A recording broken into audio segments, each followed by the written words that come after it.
Halo YouTube, selamat datang di channel Motomobi. GR Yaris, suatu mobil yang sangat kami kagumi sejak pertama kali lahir di bumi ini. Bagaimana tidak dikagumi? Di balik desain hot hatch yang keren, dipasangi mesin kecil 1600 cc 3 silinder pula. Namun tenaga dan performa GR Yaris ini bisa menyaingi mobil-mobil sport yang berdesain aerodinamis. Selain itu, GR Yaris juga dibuat untuk memenuhi homologasi mobil rally dunia. Semakin membuat kami jatuh cinta dengan seekor GR Yaris. Sejak dikabarkan hadir di Indonesia, kami tidak pikir panjang dan langsung memesan GR Yaris ini. Kami bangga menjadi salah satu pemilik dari 127 unit yang masuk ke Indonesia. Ya, terbatas sekali GR Yaris pertama ini. Banyak hal yang kami lalui bersama dengan GR Yaris putih kami ini. Dari mulai masuk trek Mandalika, masuk gravel pertama kali di Mandalika, sampai upgrade audio agar semakin menyenangkan ketika kami pakai. Namun, ada satu hal yang membuat kami kurang nyaman, yaitu tidak terlalu nyaman untuk dipakai sehari-hari karena manual. Kami suka mobil kencang, kami suka turbo, namun kami juga suka kenyamanan. Tiba-tiba di Gias 2024 kami melihat sesosok GR Yaris baru dengan transmisi yang baru, yaitu automatic.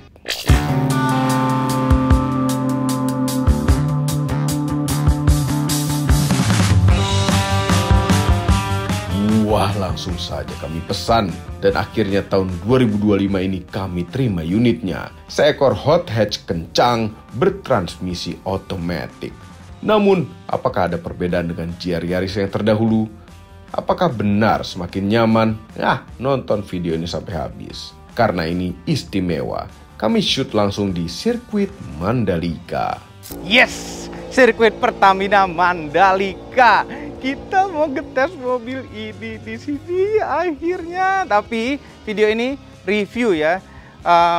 Ini adalah Toyota GR Yaris yang facelift dan ini yang otomatis. Jadi yang facelift itu ada dua, yang otomatis dan yang manual. Yang manual masih hampir sama tapi tenaganya berbeda.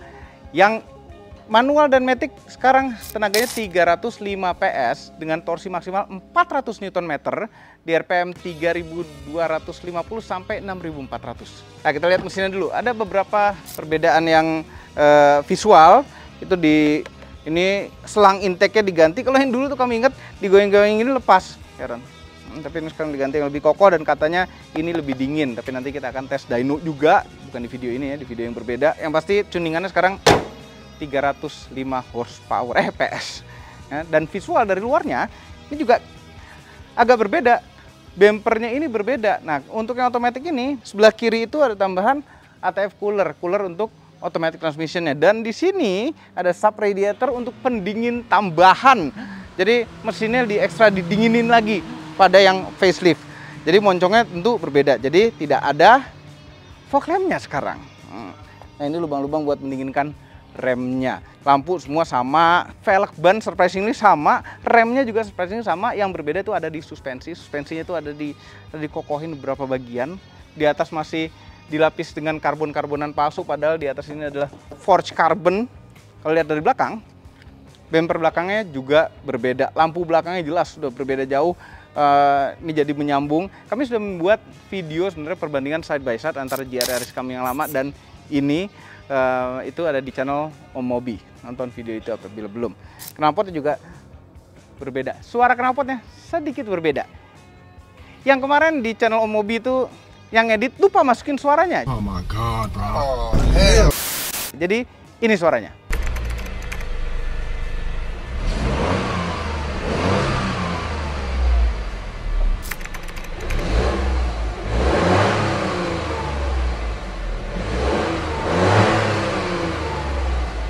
Ya, nggak terlalu kedengeran bedanya, tapi ketika kita di sana jelas kedengeran ada perbedaan sedikit. Yang ini agak sedikit lebih kenceng knalpotnya. Cuma mengenai suara, yang lama itu ada suara palsunya di speaker mobil. Kalau ini enggak, ini suaranya murni mesin knalpot. Dan ini kaca film kita dapat dari Toyota itu Lumar. Dan sudah kita PPF juga sekalian. Jadi kemarin kami persiapan menuju ke sini, kita Indrayan dulu sampai 1000 km lebih, kita jalan-jalan ke Semarang untuk Indrayan, dan karena takut cat original ini baret-baret, kita pasang PPF-nya Lumar. Sebelum ke dalam, kita ukur dulu panjangnya. 1, 2, 3. 3995, pendek banget. Wheelbase-nya cuma juga 2560 mm. Jadi ini tetap GR Yaris yang kecil mungil, bisa nyelip-nyelip di dalam kota. Dashboardnya berubah, banyak orang bilang, termasuk kami pertama kali ngelihat dashboard baru ini, kok jelek sekali ya dashboardnya. Ini kayak nggak didesain serius gitu loh. Tapi memang ini dashboard untuk fungsi. Kalau GR Yaris yang lama itu dashboard untuk, itu adalah dashboard GR Yaris Eropa. Yaris Eropa yang dipasang di GR Yaris. Kalau ini dashboard yang benar-benar didesain untuk GR Yaris dan didesain untuk fungsi. Namun kenapa untuk fungsi? Karena mereka nurunin ini dashboard. Tadinya dashboardnya tingginya segini, dia turunin menjadi lebih rendah, sehingga joknya juga kita bisa setel lebih rendah daripada GR Yaris lama. Headroomnya jadi makin lega. Kalau orang yang tinggi pakai helm ini nggak kejeduk, dan kita pun nyetir apalagi kalau di track gini lebih enak dengan posisi rendah seperti ini. Sisi tengah dashboardnya angled ke arah kita, mengarah ke kita, jadi kalau ngontrol-ngontrol lebih teraih dengan enak. AC juga demikian. Head unitnya ini sangat Toyota sekali ya. Ini dinyalain, gitu nyalain langsung ada GR-nya. Dia wireless CarPlay, cuma agak lemot-lemot sedikit. Ini serasa kayak head unit Kijang dan Fortuner ya. Bisa ngecek saldo e-money dan flash, dan suara audionya juga sangat amat tidak enak sekali ini. Heran kenapa nggak dikasih yang enak ya, karena sebenarnya ini mobil tuh sudah dapat lubang speaker yang lebih banyak daripada yang dulu. Ada tweeter, ada mid range, ada center channel di tengah, dan ada mid bass atau woofernya di bawah sini. Komplit, jadi bisa kita pasang 3-way plus center channel plus subwoofer deh. Kan enak komplit begitu. Cuma nggak dikasih suara yang enak juga nih, heran. Di bawah sini ada puter-puteran, yang dulu tuh ada sport normal mode, sport mode, sama track mode. Kalau sekarang jadi normal mode, gravel mode, dan track mode. Untuk normal mode 60% depan, 40% belakang, pembagian tenaganya, karena ini all wheel drive ya, dan dia bisa membagi tenaga persen-persen ke depan belakangnya. Gravel mode itu ada tulisannya, lupa, 60 sekian persen depan dan 40 sekian persen belakang. Terus untuk track mode itu dia bisa berpindah-pindah sendiri antara 70%, 30%, 70 belakang, 30% depan, atau 40, 60. Jadi mobilnya yang mengatur sendiri. Katanya sih begitu. Kita belum nyoba di track sama sekali nih. Kita benar-benar baru nyampe mobil ini. Terus ini ada toggle untuk drive mode-nya lagi. Kalau tadi kan GR4 mode-nya. Sport, normal, dan eco mode. Ya, untuk ke sport mode, instrumen clusternya itu dia berubah gaya, RPM-nya menjadi gitu, kayak mobil balap. Kemudian shifternya juga PRND biasa, bisa ke manual, dan plusnya tuh ke belakang, minusnya ke depan. Bisa juga kita pakai pedal shift ini. Rem tangan otot. Nah, rem tangan otot ini merupakan rem tangan paling canggih sistem keseluruhannya, karena begitu kita tarik rem tangan, sama seperti JRS lama, itu memutus hubungan antara mesin atau gearbox ke belakang. Jadi bisa langsung mengunci roda belakangnya dengan rem tangan ini. Kalau kita mobil rally gitu, kita pasang rem tangan yang model begini bisa mutus ke belakang tuh mahal sekali. Nah, ini sudah sepaket di GR Yaris ini. Terus tombol start stop engine-nya dimuliakan sekali, tapi hampir sama mulianya sama tombol hazard. Kami pernah menemukan ada GR Yaris yang sennya di kanan, tapi untuk Indonesia ini lagi-lagi dapat sen di sebelah kiri, ya kan. Lampu nggak bisa dimatiin, tapi auto. Ada autonya. Sebelah kanan wiper ada autonya juga, dan tidak ada wiper belakang seperti biasa. Jempol kanan di setir untuk urusan cruise control. Modenya kita bisa ganti cruise control biasa atau adaptive cruise control. Ini mobil sudah TSS 3.0 versi 3, TSS terbaru, Toyota Safety Sense. Jempol kiri untuk urusan ngatur MID, instrument cluster. Sebelah kanan ini biasa untuk ngatur spion. Dulu spionnya ada di pintu, ngaturnya sekarang ada di sini. Nah, ini spesial, ada intercooler water spray. Jadi di bagasi di belakang itu ada tangki lagi untuk khusus untuk air intercooler. Jadi ini kalau dipencet dia ngecerut dan kelihatan. Jadi mobilnya bisa lebih dingin, intake-nya udaranya bisa lebih dingin dengan water spray. Nah kalau hujan gini sih kayaknya dingin sih, nggak perlu ya. Terus ini ada tombol odometer, trip meter yang buat instrumen untuk matiin sensor gerakan di dalam mobil. Ini untuk auto high beam, ada auto high beam, dan headlampnya bisa dinaik turunin juga. Nah, lubang AC-nya. Lubang AC-nya keren nih ya. Yang pinggir-pinggir itu modelnya lingkaran dan bisa dibuka tutup. Kalau dibuka tutup kayak mesin pesawat gitu dalamnya. Cuma ininya kayak chippy gitu loh, gerak-gerakinnya nggak bateri kayak apa sih mobil mewah miliaran. Kepraktisan, kantong pintu ini pintunya berbeda ya, door trimnya, tapi tetap kecilnya sama. Ini kantong pintu ini juga bisa naruh botol tapi tetap kecil. Ini ada slot buat naruh kartu. Terus ada 12 volt power outlet. Oh, ini ada tombol mematikan stability control, traction control. Ini ada beberapa tombol kosong di atas sini untuk tadinya apa ya? Di luar negeri itu ada option pemanas jok gitu yang tidak diperlukan di Indonesia. Ini ada 2 cup holder, terus ada tempat di sini. Lacinya juga tetap kecil seperti biasa, nggak terlalu besar. Ini ada tempat naruh-naruh, tapi ini tempat naruh yang seperti ini, tidak seperti yang lama. Yang lama tuh kalau naruh sesuatu ini ada tempat di sini. Itu kalau kita gas karena mobilnya kenceng, apapun mental dari situ. Kalau ini nggak, lebih tidak sih setidaknya. Walaupun ini plastik semua dashboardnya, heran. Padahal di JR yang lama empuk loh. Nah, Toyota biasanya pelit sekali sama colokan USB, karena kayak di JR sama cuma ada colokan dari head unit saja. Nah, sekarang dia kasih tambahan USB-C akhirnya di dashboard sini. Luar biasa. Spion tengah auto day night masih sama. Terus kita pasang, ini dapat dashcam dari Toyotanya yang ya gitulah gambarnya. Nah, terus kita pasang dashcam Blackview. Ini Blackview yang terakhir nih. Salah satu yang tercanggih. Ini kayaknya yang tercanggih deh Blackview-nya. Jadi DVR-nya tuh bukan di dalam laci, tapi ada di bukan di sini, tapi di dalam laci. Ya, jadi ini hanya kamera aja. Jadi kalau misalnya driver Anda mau memutus hubungan, mematikan arus DVR-nya itu nggak bisa, harus ke laci dan itu terproteksi dengan baik, dikunci lagi. Bukan laci yang dikunci, kotak DVR-nya dikunci. Nah, ini ada yang bisa untuk mengawasi kami. Posisi nyetir tentu dengan otomatis kita bisa agak sedikit munduran ya. Kalau manual waktu itu kita agak maju duduknya karena nginjek kopling ya, jadi bisa agak munduran. Setirnya teleskopiknya juga ya sebenarnya sedikit lagi sih enak, cuma ini sudah lumayan oke. Jok mechanical cuma 6 way aja, nggak apa-apa, ini duduknya udah lumayan pas. Nah, joknya juga masih sama seperti JR selama, ini jok yang nyaman untuk hari-hari dan masih oke untuk di track. Walaupun kalau menurut kami dengan grip mobil ini itu andai pakai jok yang lebih bakat lagi, tapi dapatnya begini ya cukup lah. Nah, sekarang kita coba. Namun sebelum kita coba di track yang lagi basah ini di Pertamina Mandalika, kita coba dulu di dalam kota.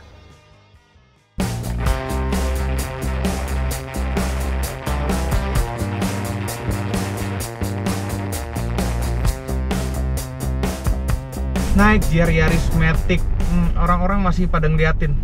Enggak sih, orang-orang biasa aja, karena mungkin orang biasa ngeliat JR Yaris, oh yang ini warna abu-abu ya, oh ternyata ada warna abu-abunya. Yang ngerti, kalau yang nggak ngerti, Yarisnya 2 pintu, biasanya begitu. Tapi first impression kita nih yang nyetir, duduk di sini, nyetir di dalam kota, karena jok kita bisa pendekin lagi, jadi rasanya lebih proper aja gitu. Walaupun kadang-kadang kalau lagi sempit-sempit kita agak gini-gini dikit, tapi anyway, ini di track lebih proper, di dalam kotaan gini juga rasanya lebih enak, lebih berasa naik mobil yang sport. Kalau yang dulu tuh berasa naik mobil hatchback aja udah. Kalau ini berasa naik mobil yang sport. Mengenai kekedapan gitu masih sama seperti JR Yaris yang putih kami yang lama itu, ya gitu-gitu aja, kekedapannya biasa aja, sama sekali biasa aja, sama sekali nggak pantas dengan kekedapan ini. Di harga yang mahal, tapi ini harga mahal bukan karena kemewahan, karena kekedapan tuh bagian dari kemewahan. Kaca double gitu-gitu nggak akan dapet dah. Jadi suara motor segala macam-macam itu masih tetap jelas pada mobil ini. Nah, yang pasti yang kami agak aneh lagi nih ya, dashboard ini kan jelek nih. Ini dashboard jelek. Cuma somehow entah kenapa berasa lebih mewah dashboard yang ini. Nggak tahu kenapa dashboard ini ngerasanya lebih mewah aja. Padahal ini kayak dashboard zaman dulu kotak-kotak gini. Nggak, ini ngadep ke dengan bagian tengah ngadep ke driver itu mencet-mencet lebih gampang ya. Terus ini walaupun sama tombol-tombolnya, jadi karena ngadep ke kami tuh rasanya lebih ergonomis dan lebih mewah malah. Aneh ya, kenapa jadi berasa lebih mewah? Mungkin terasa lebih mewah karena ini mobil otomatis ya. Mobil otomatis kan ada kemewahan tersendiri dibanding manual ya, walaupun manualnya manual racing. Matic ini ada kemewahan tersendiri aja. Nah, ada kemewahan lagi yang dirasakan karena automatic transmission. Itu rasanya mobil ini tuh lebih empuk. Rasanya, feeling kita tuh rasanya lebih empuk. Walaupun sebenarnya GR sudah membuat mobil ini yang facelift ini ditakuin lagi sasisnya, cuma nggak tahu kenapa ini kami ngerasa lebih empuk dibandingkan sama yang putih yang lama kami itu. Aneh ya. Jadi transmisi, pedal kopling dan tongkat yang dikoper-oper di sini ada perubahan secara psikologi. Dan yang paling kami suka lagi adalah terasa lebih gesit mobilnya untuk di dalam kota. Jadi pindah-pindah jalur, pindah jalur sini, gas lagi, rem lagi, gas lagi, rem lagi. Jadi terasa lebih gesit. Kenapa? Karena kalau yang manual, pindah gigi dulu, baru jalan, baru lepas kopling, gas lagi. Ini pindah gigi dulu, ngerem pindah gigi lagi. Kalau ini nggak ada, kita nggak usah mikirin apa-apa. Ini automatic transmission.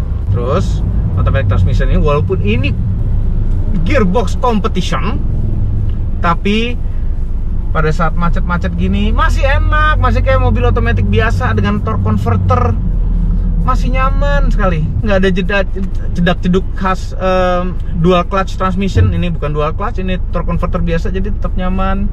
Berhenti gini nyaman, dilepas gas dikit gini masih nyaman juga, nggak ada jedakan, nggak ada apa. Tuh, cuma ini sebelnya lagi tuh, udah barusan nyala tuh parking sensor, yang sensornya hidup. Jadi secara standar ini hidup. Dan segala TSS di sini tuh hidup, termasuk yang ngerem sendiri. Itu agak mengerikan ya. Walaupun kami nggak mati-matiin sengaja, pengen tahu batasnya sampai mana, sampai ngerem sendiri. Dari awal kami punya ini belum ketemu yang ngerem mendadak secara tidak jelas seperti dipotong motor gitu-gitu, masih belum ketemu. Tapi ya baru jalan sedikit ya. Mudah-mudahan nggak ada ditemukan dan kita bisa terima anti collisionnya dengan baik, sesuai didesain sesuai dengan traffic Indonesia yang selalu banyak motor motong-motong, mobil motor-motong, dan kita cenderung nempel-nempel juga. Nah ini spion tengah. Spion tengah ini kan diubah ya posisinya dari sini ya. Kalau yang lama kan di sini diubah, dikatasin biar ngelihat keluar tuh masih lebih jelas, nggak kepotong, nggak ketutup sama spion tengah. Namun karena ini posisinya di atas, tentu ngelihatnya ke belakang bukan mobil belakang yang dilihat, yaitu aspal dan sedikit bumper mobil belakang. Kalau jaraknya agak jauh di belakang, itu problemnya. Tapi ya udahlah, spion tengah nih seperti option aja untuk dilihat. Yang penting spion kanan kirinya normal-normal aja. Oke, di tol seperti biasa yang padat ini di Johor, kita hidupkan adaptive cruise control. Jaraknya udah diatur paling dekat. Ya, paling dekat jaraknya. Terus nyetir dia udah dapet juga. Nah tuh. Nah kadang otomatiknya tuh RPM-nya agak begitu kerendahan di bawah 2000 tuh ada ngegerengnya dikit karena 3 silinder ya. Ngegereng tuh apa ya? Gitu. Kecepatan kita set langsung ke 60. Dan ini adaptifnya sayangnya kan ini ya adaptive cruise control yang generasi awal ini, generasi pertama itu kan selalu minta dipegang setirnya nih 5 detik sekali tuh, take control steering wheel. Sayangnya bukan hanya dipegang saja, harus digodekin, digoyangin sedikit sayangnya. Itu menyebalkan sekali ya. Andai seperti BMW, seperti Hyundai Santa Fe tuh dipegang aja cukup, nggak mesti digodekin, goyangin. Nah terus di tol nih kita misalnya lagi santai, ntar matiin dulu adaptive cruise controlnya, tiba-tiba kita gaspol, langsung nyaut. Nah tar ini buat di sirkuit ngebutnya.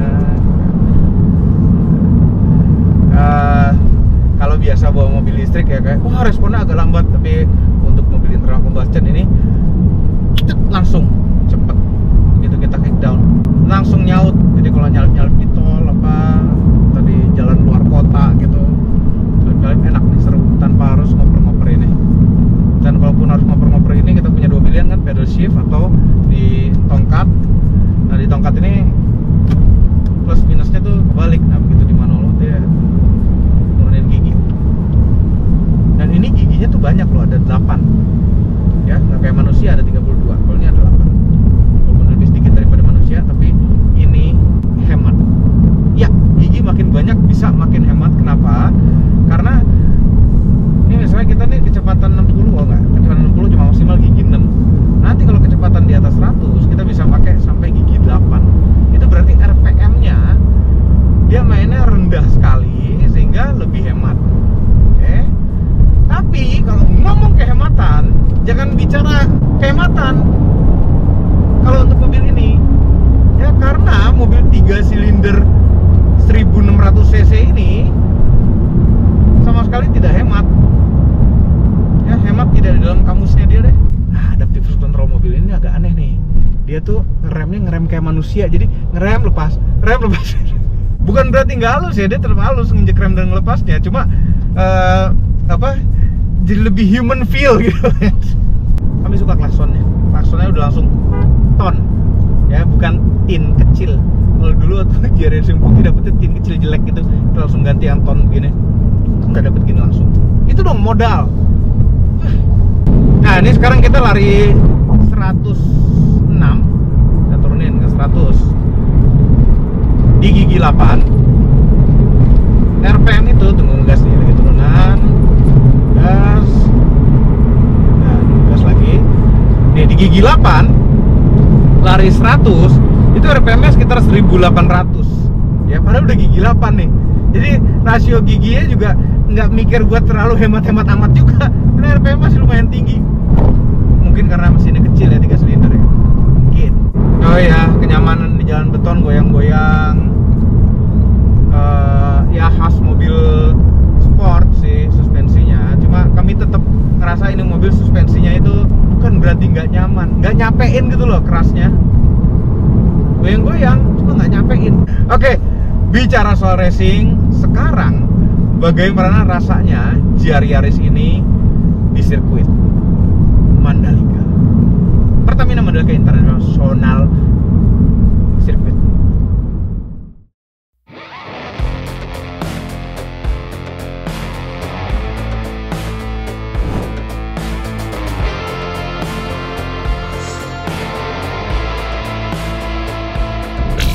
Oke, sirkuit Pertamina Mandalika akhirnya. Tapi sebenarnya udah diperawanin sama Fitra duluan sih. Ya di geremen dia juga kami yang perawanin duluan di sirkuit ini. Tapi anyway, itu videonya ada di channelnya Fitra Eri roasting GR Yaris Matic ini.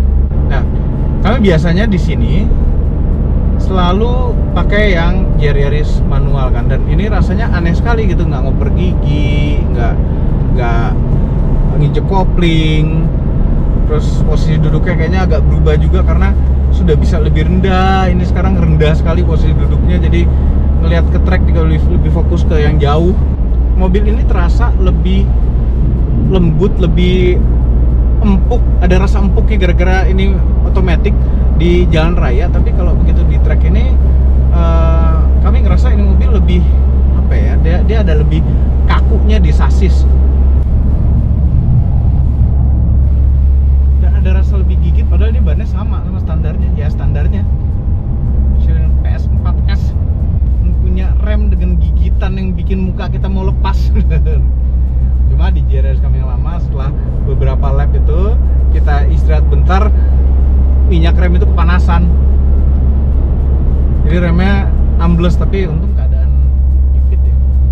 Dan karena ini automatic transmission, jadi mereka kasih launch control, tidak seperti di manual tuh startnya tuh agak susah, mau RPM berapa ya, ini karena all wheel drive juga jadi lebih susah. Nah, karena sekarang ini ada launch controlnya. Terus turn off, tekan lama, launch ready,